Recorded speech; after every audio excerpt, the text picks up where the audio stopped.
ये छतौनी আছে कहां बबरी लगावा छाहत खातिर कि कहां बबरी लगावा छाहत खातिर अरे आवाज ही कोरा बिछाई गवा किधो ना भैया कर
महीना आयो जो टाइम पड़ेला तो बड़े जोर चिल्ला नहीं हो और जब फिट होगा बड़े जोर मुस्कुरा नहीं हो।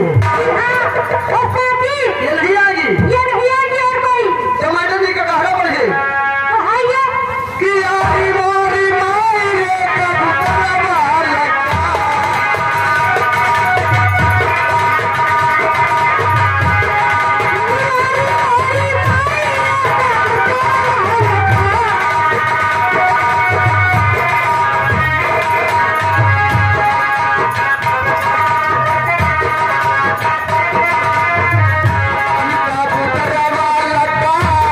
कबूतरा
लंबू जी हाँ किनेरा वाले पहुँच गए उन्हीं को बुलाइए, समय कम है, हमसे काम न चलेगा, तुमसे काम न चलेगा।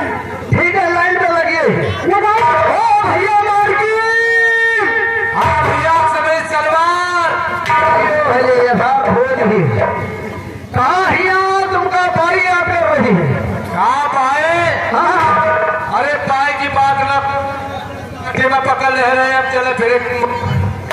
अरे पहले गाठी वाली बाई नहीं हाँ अरे वो नाचने गाने वाली मुंडी वाली आ रही है। तो ठीक है इंतजार कर आ रहा हो बिया नहीं करे कभी ना देखो इंतजार करो हम भी आ रहे हैं आइए। हाँ हेलो ये आ गया हमारे भैया राहुल मौर्या ये उनकी तरफ से 10 रुपया इसी गांव से 10 रुपया की नाम आ रहा पार्टी धन्यवाद।